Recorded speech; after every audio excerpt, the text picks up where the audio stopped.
ಸ್ನೇಹಿತರೆ, ನೀವು ಹೊಸದಾದ ಒಂದು ಬಿಸ್ನೆಸ್ ನ ಮಾಡ್ಬೇಕಂತ ಅನ್ಕೊಂಡಿರ್ತೀರಾ. ಆದ್ರೆ ಯಾವುದೇ ರೀತಿಯಾದ ಒಂದು ಬಿಸ್ನೆಸ್ ಗೆ ಆ ಒಂದು ಇನ್ವೆಸ್ಟ್ಮೆಂಟ್ ಮಾಡೋದಕ್ಕೆ ನಿಮ್ಮ ಹತ್ರ ಹಣ ಇರೋದಿಲ್ಲ. ಈ ಒಂದು ಸಂದರ್ಭಗಳಲ್ಲಿ ನೀವು ಏನ್ ಮಾಡ್ಬೇಕಾಗುತ್ತೆ ಅಂದ್ರೆ, ಈ ಒಂದು ಮುದ್ರಾ ಲೋನ್ ಗೆ ನೀವು ಅಪ್ಲೈ ಮಾಡ್ಬೇಕಾಗುತ್ತೆ. ಈ ಒಂದು ಮುದ್ರಾ ಲೋನ್ ಅಂತಂದ್ರೆ ಒಂದು ಪ್ರಧಾನ ಮಂತ್ರಿ ಮುದ್ರಾ ಯೋಜನೆ ಅಂತ. ಈ ಒಂದು ಯೋಜನೆಯಲ್ಲಿ ಎಲ್ಲಾ ಒಂದು ಕೆಟಗರಿಗಾಗಿರ್ಬೋದು ಎಲ್ಲರಿಗೂ ಕೂಡ ಈ ಒಂದು ಮುದ್ರಾ ಲೋನ್ ಸಿಗುವಂತದ್ದು ನಿಮ್ಮ ಒಂದು ಸಿಬಿಲ್ ಮೇಲೆ ಡಿಪೆಂಡ್ ಆಗಿರುತ್ತೆ. ಅದೇ ರೀತಿಯಾಗಿ ನಿಮ್ದು ಯಾವುದೇ ರೀತಿಯಾದ ಒಂದು ಸಾಲ ಇಲ್ಲ. ಈ ರೀತಿಯಾದ ಒಂದು ಸಂದರ್ಭಗಳಲ್ಲಿ ಅಥವಾ ನೀವು ಯಾವ್ದಾದ್ರು ಕೂಡ ಒಂದು ಬಿಸ್ನೆಸ್ ನ ಸ್ಟಾರ್ಟ್ ಮಾಡ್ತಾ ಇದ್ದೀರಾ, ಅಥವಾ ಒಂದು ಬಿಸ್ನೆಸ್ ಇರುವಂತ ಬಿಸ್ನೆಸ್ ನ ಇನ್ನೂ ಕೂಡ ಡೆವಲಪ್ ಮಾಡಬೇಕು, ಈ ರೀತಿಯಾದ ಒಂದು ಬಿಸ್ನೆಸ್ ಗಳಿಗೆ ಈ ಒಂದು ಲೋನ್ ಸಿಗುವಂತದ್ದು. ಈ ಒಂದು ಲೋನ್ ನಿಮ್ಗೆ ಬ್ಯಾಂಕ್ ಅಲ್ಲೇ ಕೂಡ ಸಿಗುವಂತದ್ದು. ಇದರಲ್ಲಿ 50,000ದಿಂದ ನಿಮ್ಗೆ 10 ಲಕ್ಷದವರೆಗೆ ನಿಮ್ಗೆ ಈ ಒಂದು ಮುದ್ರಾ ಲೋನ್ ಸಿಗುವಂತದ್ದು. ಈ ಒಂದು ಮುದ್ರಾ ಲೋನ್ ಅಲ್ಲಿ ನೀವೇನಾದ್ರೂ ಕೂಡ ಅಪ್ಲೈ ಮಾಡಿದ್ರೆ ನಿಮ್ಗೆ ಇಂಟ್ರೆಸ್ಟ್ ರೇಟ್ ಕೂಡ ಸ್ವಲ್ಪ ಕಡಿಮೆ ಇರುತ್ತೆ. ಎಲ್ಲದಕ್ಕಿಂತ ಸ್ವಲ್ಪ ಇಂಟ್ರೆಸ್ಟ್ ರೇಟ್ ಕಡಿಮೆ ಇರುವಂತದ್ದು. ಹಾಗಾಗಿ ನಾನು ಎಲ್ಲರಿಗೂ ಕೂಡ ಸಜೆಸ್ಟ್ ಮಾಡೋದೇನಂತಂದ್ರೆ, ಈ ಒಂದು ಮುದ್ರಾ ಲೋನ್ ಎಲ್ಲೆಲ್ಲೆಲ್ಲ ಲೋನ್ ತಗೊಳ್ತೀರಾ, ಈ ಒಂದು ಬಡ್ಡಿಗಳನ್ನ ಜಾಸ್ತಿ ಕಟ್ತೀರಾ, ಈ ಒಂದು ಇಂಟ್ರೆಸ್ಟ್ ರೇಟ್ ಏನಿರುತ್ತೆ ಅದು ನಿಮ್ಗೆ ಇವತ್ತು 20-24%. ಕೆಲವೊಂದು ಬ್ಯಾಂಕ್ ಗಳಿದೆ, ಉದಾಹರಣೆಗೆ ನಿಮ್ಗೆ IDFC ಬ್ಯಾಂಕ್ ಅಲ್ಲಿ ನಿಮ್ಗೆ 24-28% ವರ್ಗು ಕೂಡ ಈ ಒಂದು ಲೋನ್ಗೆ ಒಂದು ಇಂಟ್ರೆಸ್ಟ್ ನ ಕೊಡ್ತಾ ಇದ್ದಾರೆ. ನಾನು ಕೂಡ ತಗೊಂಡಿದ್ದೆ, ನನಗೆ ಅದರ ಒಂದು ಅನುಭವನೂ ಕೂಡ ಇದೆ ಸ್ನೇಹಿತರೆ. ಹಾಗಾಗಿ ನಿಮ್ಗೆ ಅಲ್ಲೆಲ್ಲೂ ಕೂಡ ಲೋನ್ ಗಳನ್ನ ತಗೊಳ್ಳೋದಕ್ಕಿಂತ ಈ ಒಂದು ಮುದ್ರಾ ಲೋನ್ ಅಲ್ಲಿ ಒಂದು ಟ್ರೈ ಮಾಡ್ಬೋದು. ನೀವು ಈ ಒಂದು ಮುದ್ರಾ ಲೋನ್ ಅಲ್ಲಿ ನೀವು ಅಪ್ಲೈನ ಮಾಡಿ ಆ ಒಂದು ಏನು ಲೋನ್ ನ ತಗೋಬಹುದು ಸ್ನೇಹಿತರೆ. ಈ ಒಂದು ಮುದ್ರಾ ಲೋನ್ ಏನಿದೆ ಇದು ನಿಮ್ಗೆ ಈ ಒಂದು ಬ್ಯಾಂಕ್ ಆಫ್ ಬರೋಡಾ ಆಗಿರ್ಬೋದು, ಅಥವಾ ಈ ಒಂದು ಕೆನರಾ ಬ್ಯಾಂಕ್ ಆಗಿರ್ಬೋದು, ಸ್ಟೇಟ್ ಬ್ಯಾಂಕ್ ಆಗಿರ್ಬೋದು, ಈ ರೀತಿಯಾದ ಒಂದು ಗವರ್ಮೆಂಟ್ ಅಂಡರ್ ಅಲ್ಲಿ ಬರುವಂತ ಎಲ್ಲಾ ಬ್ಯಾಂಕ್ ಗಳಲ್ಲೂ ಕೂಡ ಈ ಒಂದು ಮುದ್ರಾ ಒಂದು ಸಾಲನ ನಿಮ್ಗೆ ಕೊಡುವಂತದ್ದು. ಓಕೆ ಸ್ನೇಹಿತರೆ, ಈ ಒಂದು 50,000ದಿಂದ 10 ಲಕ್ಷದವರೆಗೆ ನಿಮ್ಗೆ ಏನ್ ಲೋನ್ ಕೊಡ್ತಾರೆ ಅದಕ್ಕೆ ನೀವು ಇಂತಿಷ್ಟು ಅಂತ ಇಂಟ್ರೆಸ್ಟ್ ಕೂಡ ಕಟ್ಟಬೇಕಾಗುತ್ತೆ. ಕಡಿಮೆ ಇಂಟ್ರೆಸ್ಟ್ ಇರುವಂತದ್ದು. ಮೊದಲನೇದಾಗಿ ಈ ಒಂದು ಮುದ್ರಾ ಲೋನ್ ಅಲ್ಲಿ ನಿಮ್ಗೆ 3 ಹಂತದ ಲೋನ್ ಗಳು ಸಿಗುವಂತದ್ದು. ಮೊದಲನೇದಾಗಿ ನಿಮ್ಗೆ ಈ ಒಂದು ಶಿಶು ಸಾಲ ಅಂತ ಸಿಗುತ್ತೆ. ಈ ಒಂದು ಮುದ್ರಾ ಲೋನ್ ಅಲ್ಲಿ ಶಿಶು ಲೋನ್ ಅಂತ ಸಿಗುತ್ತೆ. ಅದರಲ್ಲಿ ನಿಮ್ಗೆ 50,000ದವರೆಗೂ ಕೂಡ ನಿಮ್ಗೆ ಆ ಒಂದು ಲೋನ್ ಸಿಗುವಂತದ್ದು. ಅಂದ್ರೆ ಈ ಒಂದು ಇದು ಯಾವ್ದಕ್ಕೆ ಯೂಸ್ ಆಗುತ್ತೆ ಅಂದ್ರೆ, ನಿಮ್ಗೆ ಈ ಒಂದು ಬೀದಿ ಬದಿಯಲ್ಲಿ ವ್ಯಾಪಾರ ಮಾಡುವಂತವ್ರಿಗೆ, ಈ ಒಂದು ಸಣ್ಣ ಪುಟ್ಟ ಒಂದು ಫ್ರೂಟ್ಸ್ ಶಾಪ್ ಆಗಿರ್ಬೋದು, ಈ ಒಂದು ವೆಜಿಟೇಬಲ್ ಶಾಪ್ ಆಗಿರ್ಬೋದು, ಇದೆಲ್ಲದಕ್ಕೂ ಕೂಡ ಈ ಒಂದು ಶಿಶು ಸಾಲ ಯೂಸ್ ಆಗುವಂತದ್ದು.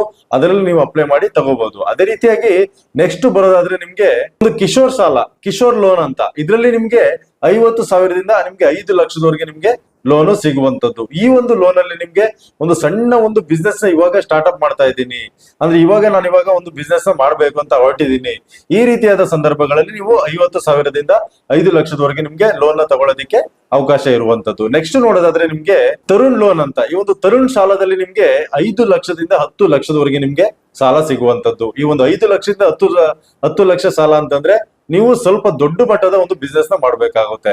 ಈ ಒಂದು ಏನು ಸಣ್ಣ ಪುಟ್ಟ ಬಿಸ್ನೆಸ್ ಅಲ್ಲ, ಒಂದು ದೊಡ್ಡ ಮಟ್ಟದ ಒಂದು ಬಿಸ್ನೆಸ್ ನ ಮಾಡ್ಬೇಕಾಗುತ್ತೆ. ಅಥವಾ ನಿಮ್ಮ ಹತ್ರ ಏನಾದ್ರು ಕೂಡ ಬಿಸ್ನೆಸ್ ಇದ್ರೆ ಅದನ್ನ ಇನ್ನೂ ಕೂಡ ಡೆವಲಪ್ ನ ಮಾಡ್ತಾ ಹೋಗಬಹುದು. ಏನಾದ್ರು ಕೂಡ ಬಿಸ್ನೆಸ್ ಮಾಡ್ತಾ ಇದ್ರೆ, ಈ ಒಂದು ಮೆಡಿಕಲ್ ಶಾಪ್ ಆಗಿರ್ಬೋದು, ಅಥವಾ ಯಾವ್ದೋ ಒಂದು ಕ್ಲಿನಿಕ್ ಆಗಿರ್ಬೋದು, ಅಥವಾ ಯಾವ್ದೋ ಒಂದು ಹಣ್ಣಿನ ಒಂದು ಶಾಪ್ ಆಗಿರ್ಬೋದು ದೊಡ್ಡದಾಗಿರ್ಬೋದು, ಅಥವಾ ಈ ಒಂದು ಮಾರ್ಟ್ ಆಗಿರ್ಬೋದು, ಈ ರೀತಿಯಾಗಿ ಇರುವಂತ ಬಿಸ್ನೆಸ್ ಗಳನ್ನ ಇನ್ನೂ ಕೂಡ ಅದಕ್ಕೆ ಬೇಕಾಗಿರುವಂತ ಮೆಟೀರಿಯಲ್ ಗಳೆಲ್ಲ ಹಾಕಿ ಇನ್ನೂ ಕೂಡ ಡೆವಲಪ್ ನ ಮಾಡ್ತಾ ನೀವು ಸಾಗ್ಬಹುದು ಸ್ನೇಹಿತರೆ. ಓಕೆ, ಈ ಒಂದು ಮುದ್ರಾ ಲೋನ್ ಏನಿದೆ ಇದು ನಿಮ್ಗೆ ಈ ಒಂದು ಬ್ಯಾಂಕ್ ಗಳು ಏನಿದೆ, ಈ ಒಂದು ಗವರ್ಮೆಂಟ್ ಅಂಡರ್ ಅಲ್ಲಿ ಬರುವಂತ ಬ್ಯಾಂಕ್ ಗಳೇನಿದೆ ಅದೆಲ್ಲಾ ಕಡೆನೂ ಕೂಡ ನಿಮ್ಗೆ ಆ ಒಂದು ಮುದ್ರಾ ಲೋನ್ಗೆ ಅಪ್ಲೈನ ಮಾಡಬಹುದು. ಅಲ್ಲಿ ಇರುವಂತ ಒಂದು ಸಿಬ್ಬಂದಿಗಳ ಹತ್ರ ಮಾತಾಡಿದ್ರೆ ನಿಮ್ಗೆ ಕಂಪ್ಲೀಟ್ ಡೀಟೇಲ್ಸ್ ಗೊತ್ತಾಗುವಂತದ್ದು. ಅದೇ ರೀತಿಯಾಗಿ ನಾನಿಲ್ಲಿ ಇಂಪಾರ್ಟೆಂಟ್ ಆಗಿ ಬೇಕಾಗಿರುವಂತ ದಾಖಲಾತಿಗಳ ಬಗ್ಗೆ ನಿಮ್ಗೆ ಹೇಳ್ತಾ ಹೋಗ್ತೀನಿ. ಮೊದಲನೇದಾಗಿ ನಿಮ್ಗೆ ಈ ಒಂದು ಲೋನ್ಗೆ ಅಪ್ಲೈ ಮಾಡೋದಕ್ಕೆ ಆಧಾರ್ ಕಾರ್ಡ್ ಬೇಕಾಗುವಂತದ್ದು. ನಂತರ ನಿಮ್ಮ ಒಂದು ಬ್ಯಾಂಕ್ ಅಕೌಂಟ್ ಇರ್ಲೇಬೇಕಾಗುತ್ತೆ. ಯಾವ ಒಂದು ಬ್ಯಾಂಕ್ ಅಲ್ಲಿ ಲೋನ್ ತಗೊಳ್ತೀರಾ ಆ ಒಂದು ಬ್ಯಾಂಕ್ ಅಲ್ಲಿ ಲೋನ್ ಯಾವ ಬ್ಯಾಂಕ್ ಅಲ್ಲಿ ತಗೊಳ್ತೀರಾ ಅದರಲ್ಲಿ ಅಕೌಂಟ್ ಇರ್ಲೇಬೇಕಾಗುತ್ತೆ ಸ್ನೇಹಿತರೆ. ಅದೇ ರೀತಿಯಾಗಿ ಬಿಸ್ನೆಸ್ ಪ್ಲಾನ್ ಕೂಡ ಬೇಕಾಗುತ್ತೆ. ನೀವು ಯಾವ ಒಂದು ಬಿಸ್ನೆಸ್ ನ ಮಾಡ್ತಾ ಇದ್ದೀರಾ ಆ ಒಂದು ಬಿಸ್ನೆಸ್ ಪ್ಲಾನ್ ಕೂಡ ಬೇಕಾಗುವಂತದ್ದು. ನಿಮ್ಗೆ ಏನ್ ಬಿಸ್ನೆಸ್ ಮಾಡ್ತಾ ಇದ್ದೀರಾ ಅದರ ಒಂದು ಪ್ಲಾನಿಂಗ್ ಕೂಡ ಬೇಕಾಗುವಂತದ್ದು. ಆ ಒಂದು ಪ್ರಾಜೆಕ್ಟ್ ರಿಪೋರ್ಟ್ ಏನ್ ಬರುತ್ತಲ್ವಾ ಅದು ಕೂಡ ಬೇಕಾಗುವಂತದ್ದು.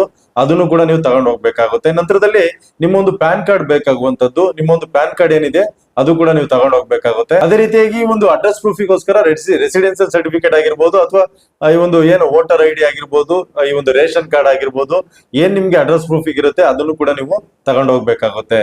ಅದೇ ರೀತಿಯಾಗಿ ಸ್ನೇಹಿತರೆ, ಇಷ್ಟು ದಾಖಲಾತಿಗಳನ್ನ ನೀವು ತಗೊಂಡು ಹೋದ್ರೆ ನಿಮ್ಗೆ ಈ ಒಂದು ಏನು SBI ಬ್ಯಾಂಕ್ ಆಗಿರ್ಬೋದು, ಕೆನರಾ ಬ್ಯಾಂಕ್ ಆಗಿರ್ಬೋದು, ಈ ಒಂದು ಬ್ಯಾಂಕ್ ಆಫ್ ಬರೋಡಾ ಆಗಿರ್ಬೋದು, ಅದೇ ರೀತಿಯಾಗಿ ಒಂದು ಕರ್ನಾಟಕ ಬ್ಯಾಂಕ್ ಆಗಿರ್ಬೋದು, ಎಲ್ಲಾ ಕಡೆನೂ ಕೂಡ ಈ ಒಂದು ಮುದ್ರಾ ಲೋನ್ಗೆ ಅಪ್ಲೈನ ಮಾಡಬಹುದು. ಆದ್ರೆ ವೆರಿ ಇಂಪಾರ್ಟೆಂಟ್ ಏನಂತಂದ್ರೆ, ಇಲ್ಲಿ ಈ ಒಂದು ಏನು ಮಿಡಲ್ ಮ್ಯಾನ್ಸ್ ಏನ್ ಇರ್ತಾರಲ್ವಾ, ಈ ಒಂದು ಇದೆಲ್ಲದೂ ಕೂಡ ಏನಿದೆ, ಯಾರೆಲ್ಲ ಇರ್ತಾರೆ ಅಂತವ್ರಿಗೆ ಈ ಒಂದು ಹಣ ಕೊಟ್ಟು ನೀವು ಮೋಸ ಹೋಗೋದಕ್ಕೆ ಹೋಗ್ಬೇಡಿ. ಯಾಕಂದ್ರೆ ಇದರಲ್ಲಿ ಒಂದು ದೊಡ್ಡ ಸ್ಕ್ಯಾಮೇ ನಡೀತಾ ಇದೆ. ಯಾಕಂದ್ರೆ ಈ ಒಂದು ಏನು ಬ್ರೋಕರ್ ಗಳೇನಿರ್ತಾರೆ ಅವ್ರ ಹತ್ರ ಅವರು ಈ ಒಂದು ಹಣಗಳನ್ನ ಫಸ್ಟೇ ತಗೊಳ್ಳೋದು, ಮತ್ತೆ ಈ ಒಂದು ಲೋನ್ ಮಾಡಿಸ್ಕೊಳ್ತೀವಿ ಅಂತ ಹೇಳೋದು, ಈ ರೀತಿಯಾಗೆಲ್ಲ ಮಾಡ್ತಾ ಇದ್ದಾರೆ. ಅದಕ್ಕೆ ನೀವು ಬಲಿಯಾಗೋದಿಕ್ ಹೋಗ್ಬೇಡಿ. ಯಾಕಂತಂದ್ರೆ ಈ ಒಂದು ಸರ್ಕಾರದ ಒಂದು ಯೋಜನೆಗಳಿಗೆ ನೀವು ಲೋನ್ ನ ತಗೊಳ್ಳೋದಿಕ್ಕಾಗಿರ್ಬೋದು, ಈ ಒಂದು ಸರ್ಕಾರದ ಯೋಜನೆಗಳಿಗೆ ನೀವು ಅಪ್ಲೈ ಮಾಡೋದಿಕ್ಕೆ ಮುಂಚಿತವಾಗಿ ಯಾವುದೇ ರೀತಿಯಾದ ಒಂದು ಹಣನ ಕಟ್ಟುವಂತ ಅವಶ್ಯಕತೆ ಇರೋದಿಲ್ಲ. ವೆರಿ ಇಂಪಾರ್ಟೆಂಟ್, ನೀವು ತಿಳ್ಕೊಳ್ಳೇಬೇಕಾಗುತ್ತೆ. ಯಾಕಂತಂದ್ರೆ ಮೊದಲೆಲ್ಲ ಆಗಿದ್ರೆ ನಿಮ್ಗೆ ಗೊತ್ತಿರ್ಬೋದು, ಹಲವಾರು ಸ್ಕ್ಯಾಮ್ ಗಳು ನಡೀತಾ ಇತ್ತು, ಈಗಲೂ ಕೂಡ ನಡೀತಾ ಇದೆ. ಈ ಒಂದು ಮಿಡಲ್ ಮ್ಯಾನ್ಸ್ ಏನಿದ್ದಾರೆ, ಅಂದ್ರೆ ಈ ಒಂದು ಬ್ರೋಕರ್ಸ್ ಏನಿದ್ದಾರೆ, ಅವ್ರ ಹತ್ರದಿಂದ ಅವರು ಹಣಗಳನ್ನ ತಗೊಳ್ಳೋದು, ಇಷ್ಟಿಷ್ಟಂತ ನಮ್ಗೆ ಹಣ ಕೊಡಿ, ನಾವು ಮಾಡಿಸ್ಕೊಡ್ತೀವಿ ಸಾಲನ ಅಂತ ಈ ರೀತಿಯಾಗಿ ಹೇಳಿ ಮೋಸ ಮಾಡುವಂತದ್ದು, ಈ ರೀತಿಯಾಗೆಲ್ಲ ಮಾಡ್ತಾರೆ.